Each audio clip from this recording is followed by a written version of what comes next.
Welcome everyone to the Real Whovians Cast episode 363, spoilers for Series 8. I am your host, Matrix Lord 212, and I am with Danette. What's up, Danette? Hello. What's up, Daniel? Hey guys. What's up, Matt Edwards? Friends, as I said on the previous cast, we are entering the point of no return. If you do not wish to have your mind sullied by the wonders that await you, avert your eyes and click the back button now. But for those of you that wish to venture deeper with us, prepare to have thy mind blown. Yes. There we go. Mike D. Okay. Hello, everyone. Phil. Behold the dark secrets that await. Okay. Exactly. So, we got some little conflict with our born-again Whovians spoilers. That they don't like spoilers anymore, but that's fine. But here we go. Oh, we're talking about that first. No. We're going to talk about spoilers, and we're going to talk about Deep Breath. All right? Let's not get crazy now, okay? I don't want, we got to, try to play cool. I had read Deep Breath, and I got to say, it will be, hopefully, Moffat's one of his best. I don't know if you agree with me, Phil, but he just disappeared, or Matt Edwards. But Definitely. we are going left or right, we'll do it that way. We're going to see a doctor, like Moffat said, that is an older doctor that will not have the same relationship that the 11th Doctor had with Clara. He will be sarcastic. He will insult, but also be friendly at the same time. He is a no-nonsense doctor. He is more alien than any doctor that's been before. Okay? Sounds like a William Hartnell sort of thing. Where he's it is going to be very, very interesting. Well, it's about time. Yes, well, I do have to say, and I've said this on previous casts, but if the amount of insults and sarcasm he has towards Clara, I don't know if she could remain a companion, if that's going to be a constant thing. I don't know how that relationship's going to work. I would think that she would be one to leave, or you'll start seeing the beginning stages of her not wanting to spend all the time traveling. Okay? Actually, we will see that. We will see, and this is not really spoilery because we've seen the footage of her going out on a date with Danny Pink. We've seen, she's just wants to do her regular life. That's not really spoiling it because they already spoiled it. So this is gonna be a thing where if she leaves, she's just gonna leave. I think it's not gonna be a dramatic. You're dead. You're traveling back in time. You're this. You're that. It's gonna be, hey, had a great time. Want to settle down, get married, whatever, and just it's not the same situation that it was. I don't think she's gonna leave in a bitter way either. Just hey. It's gonna be a Martha Jones type of, all right, call me, take care, be good, stuff like that. After reading these scripts, I don't really see her staying for that long. I can't see it. I don't know unless there's another in the other scripts afterwards. Something happens. She's getting to be. Here's the thing. I read. You read these scripts and you're like, okay, well now she's the impossible girl again. Stuff happens in these scripts. And you're like, before she told him what TARDIS to choose.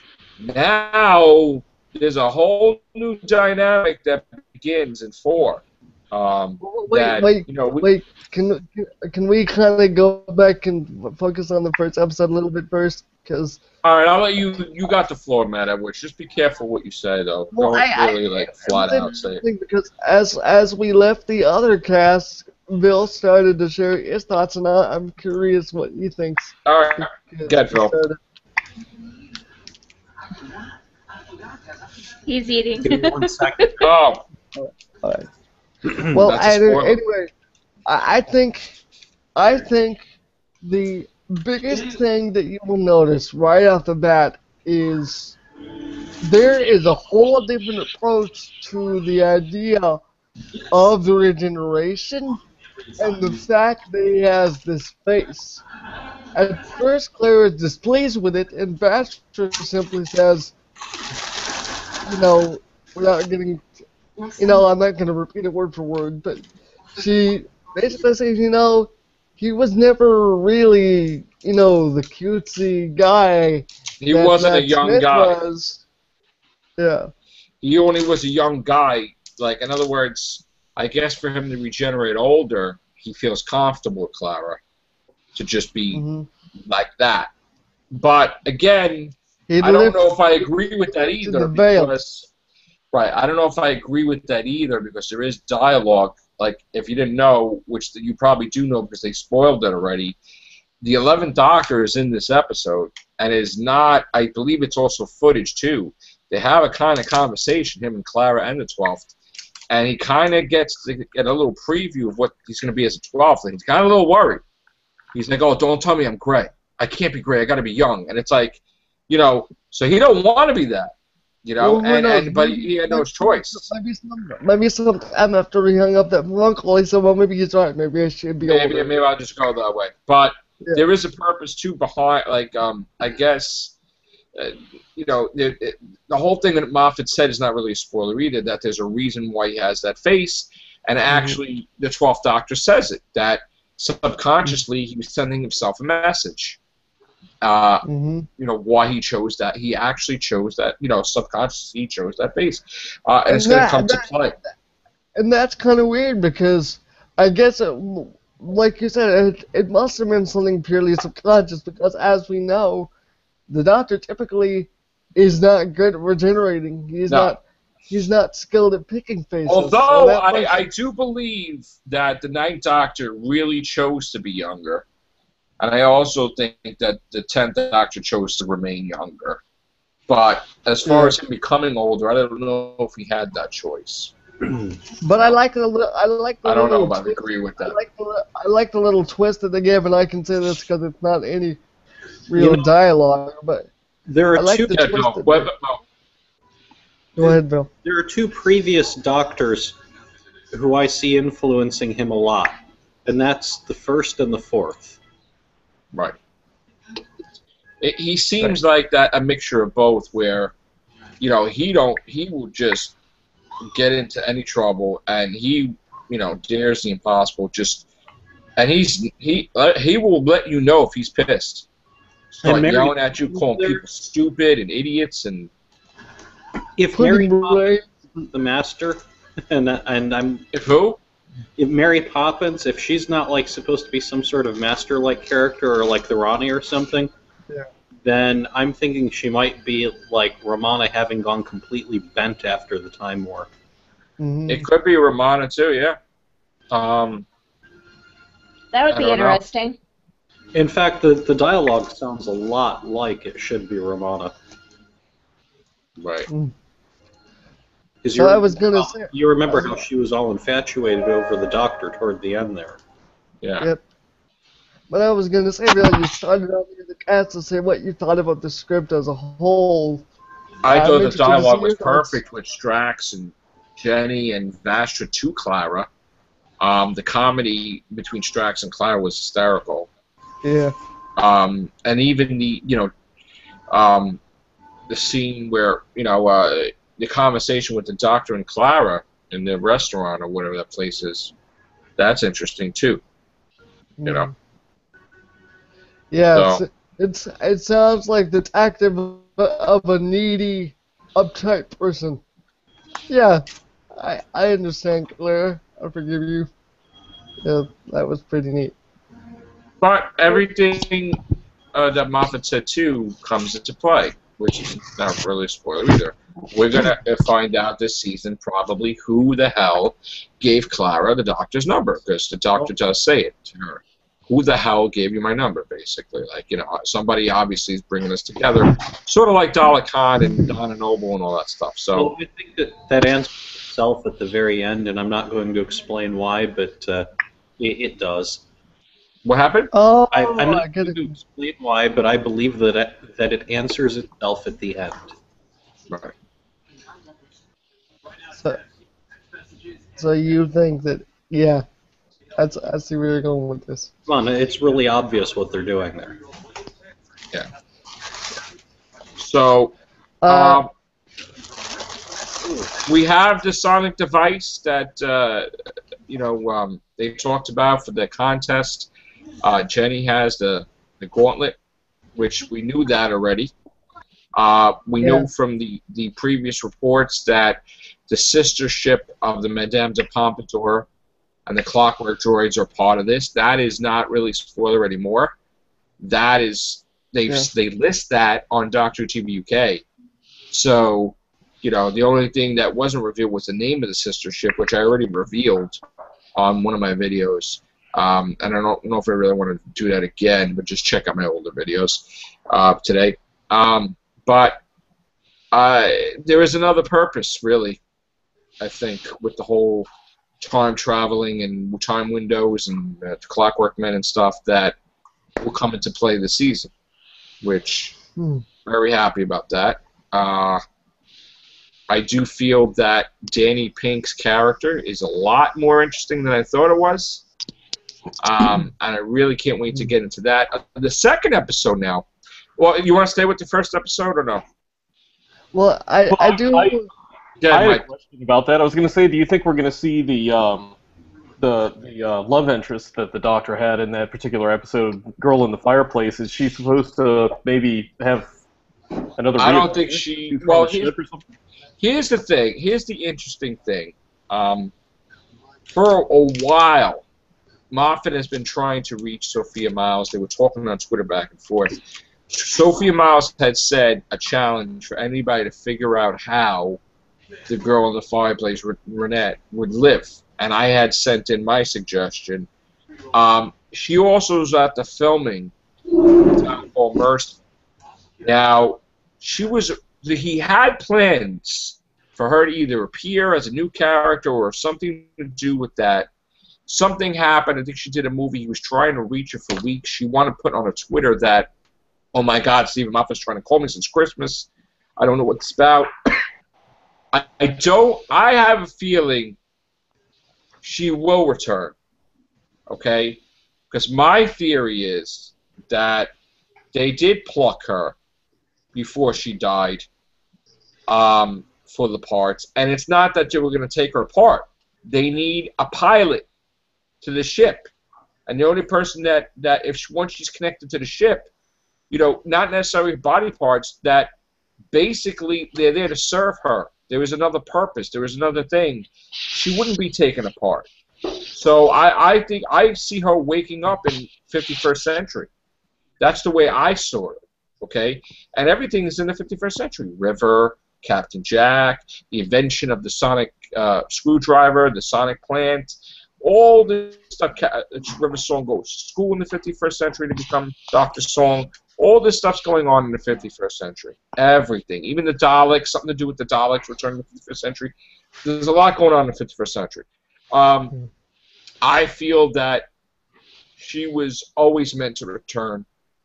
All right? And even though it ended great, that wasn't the final story. I mean, there was a reason why this ship, it wasn't just to kill her, and there was an overall other element to it. That's what I felt. Okay. A lot of stuff was going on. You have the amount of energy to destroy a sun, and you're still collecting body parts. Why? Like, you know what I'm saying? It's like it was missing its captain, so to speak. So I don't think the intent was to kill her at all. So I feel like, it would even work interesting if we saw her interact with the 12th Doctor. I think that would be even more interesting. I'm going to go ahead and drop out at this point because I only just started reading the second one, and I'd like to at least read it before I try to talk about it. Gotcha. Well, All right. He doesn't want to spoil the spoilers. Well, Bill, I wanted to get his thoughts on something. All right. Well, I want to say this, but it might be a pretty big spoiler, but I want to talk about it. Yeah. I do. There's a scene, basically, when he's talking to the droid, and over the conversation, he basically says, "I wouldn't kill you, Doctor, because killing is not in my programming." And he opens the door like he's gonna throw the droid at him and says, "Well, neither is murder in my programming, droid." So they get into a fight, and the doctor says, "No, obviously one of us was lying. You know that, don't you?" And he grins. And the next thing you know, there is the droid's body on the ground. Ah! So this doctor just straight up murdered that dude. I just want to let that sink in. Wow. Well, I mean, he's a robot, so it's not like, you know. Yeah. Yeah. That's crazy. You think Capaldi would have touched those two wires together in Hey. Genesis of the Daleks? You know what? I have to see it to. Yeah. Also, here, keep in mind too now. Okay. Supposedly, this is not the completed scripts or the finished product. Like some other stuff may happen, some stuff may not happen. Yeah. So. And hey, I'm not done yet. There's a scene where inside the Dalek, which we'll get into in a second, but the episode where they go inside the Dalek, something goes wrong and the antibodies come after one of the crewmates, and they swallow him whole, and the doctor just standing there not paying attention. They're like, why didn't you try to save him? It's like, who cares? He was dead already. All right. You know what? Wait a minute. You know what? Again. He said it. Listen. That's what he said. Well, again, you know, the finished product may be different. I don't know, but I did like the part about the Dalek from the trailer, looking into the Doctor, because he did a mind meld with the Dalek to try to show him, like, if you could see the goodness of me. And the Dalek didn't see the goodness in him at all. He's like, "Oh man, like, but dude, you're way more evil than we could be." And he's like, "What? What are you talking about?" He's like, "The hatred." And it's like, but the great thing is, like, he's freaking out. He's like, "Oh my God, I'm a monster in there. I didn't even know that. Like, what am I going to become?" He's like questioning himself and gives him a complex and everything. But Jesus, that's like, cool, I mean, dude. what the hell is going on in that head? Yeah. I'll say that the Dalek goes, he's like, "All I see in your head is kill the Daleks, and all the different ways you can kill us." It's like going on in his head. It's like funny. But go ahead, Mike. Are we going to talk about, I know you and I talked off air about one of the episodes where it's called Listen. I had a question about, and I'll say this, and you could probably put together where my question's going, and I'll let you decide if you wanted to go down that path and talk about it. But remember when the Doctor mentioned the Nightmare Child? Yeah. Could that be referring to what you and I discussed, or what you were telling me about that happened in that episode somehow? I don't. Well, see, that's the one episode that I'm a little worried about talking about. Okay. Well, let's talk about that. That is kind of big. I mean, okay. It's going to take a lot of build-up for the payoff for us to talk about that. If you'd rather wait. I mean, I could give a little things here that you're basically talking about an unearthly child crying, if you know what I'm saying. Yeah. And someone being part of that past, like Clara, and all right, you know what? Like, we may even see other Doctors, by the way, appearing throughout the season. I don't know if we're going to have the War Doctor appear, but anyway, it's just there's certain things going on that you wouldn't even expect. So, wow. I think we're going to leave it at that. Yeah, I think we're going to leave it at that with that episode. This Doctor murders people. I just want to. There is some time travel stuff going on. It's not from Time Lords, and it's not just from Clockwork Droids either. So, you know, there's a lot of time travel stuff going on.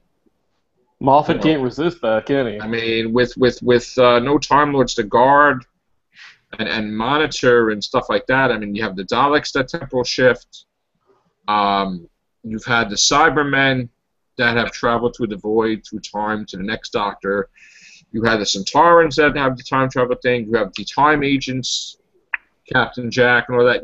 You have the test selector. There's a lot of time travel stuff going on, and now you have the U.S. I'm sorry, the SS Marie Antoinette ship, and you also have there's a lot of stuff going on, a lot of time travel going on. So what episodes are supposed to be the ones with the Cybermen? With the photos we've had of the Cybermen? Well, I know that they appear in episode 11 and 12. Okay. Which we will see probably that character from 12, the woman probably in 1. Yeah. At the end, but and there may be minisodes. Really? Yeah. I think there is going to be a minisode considering all the episodes. When you think about it in a way, right? And I was just saying this. Everybody's going to see the first episode. They're paying for it to see it in 2 weeks, right? I mean, basically, they're going to see it very soon, all right? And they're going to spoil the crap out of it, I'm sure, just like that kid that time. Yeah. Spoiled it at 10 years age. So, all right, we see it on the 7th. They may see it at the end of July. They may see it August 1st. I mean, it's... All right, this is a bad thing with 5 episodes, but there's nothing in here, I don't think, that basically makes you figure out the rest of the season where they're going. I mean, these episodes are kind of like...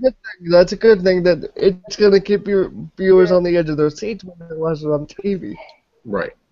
I mean, I take this as, this opportunity that I got to see it. If I didn't read it, I would have...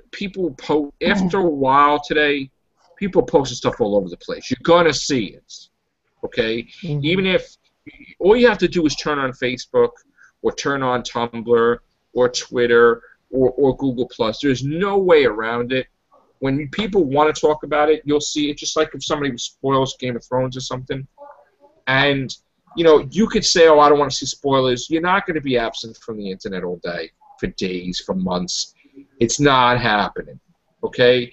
Yeah. So, I mean, give me a break. There's no way with the technology the way it is that I could be able to be away from, all these social networks and everything. Well, for example, I've never watched one episode of Game of Thrones, but I already know what happened when they had the big wedding surprise. They put that everywhere.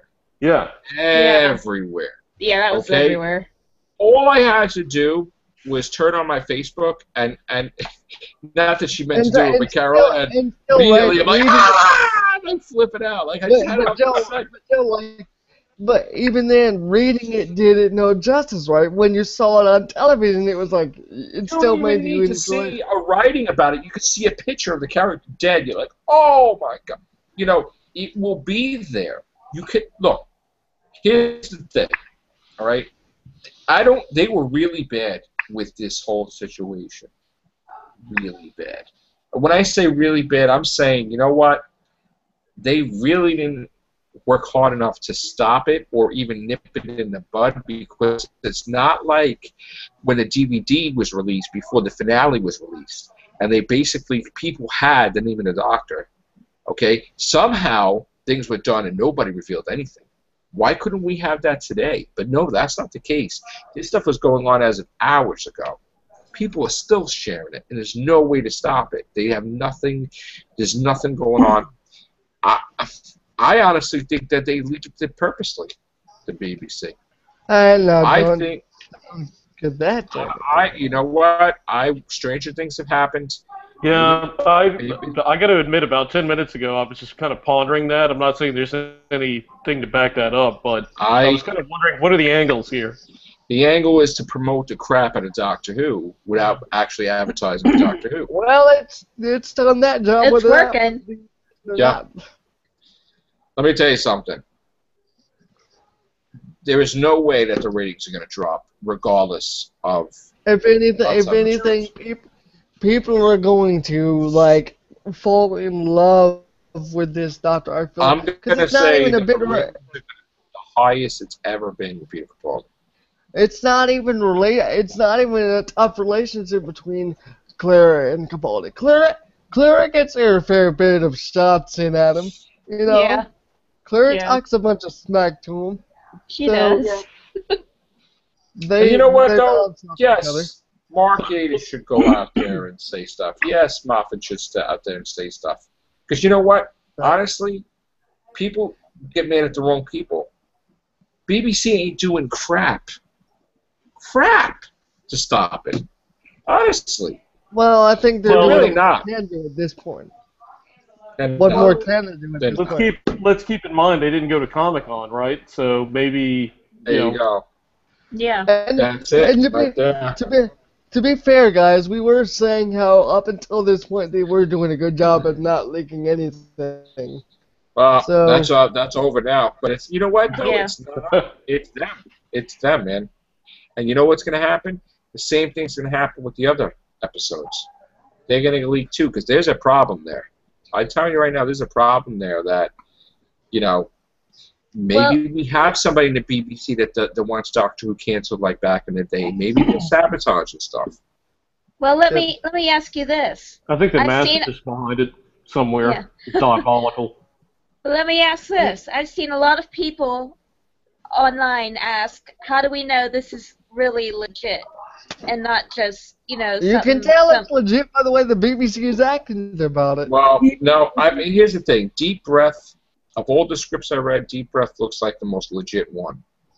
Okay? Well, the BBC Worldwide have confirmed they're genuine. Like, They're all real. yeah, they confirmed it.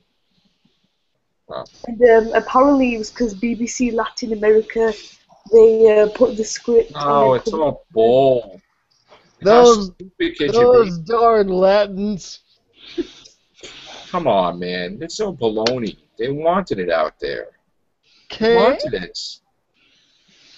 Yeah, if I was Moffat, I'd be pissed, yeah. Not at me, not at everybody. I would be pissed at the BBC, at your bosses. Dude, I can't even imagine the myriad of emotion that's going through Stephen Moffat right now.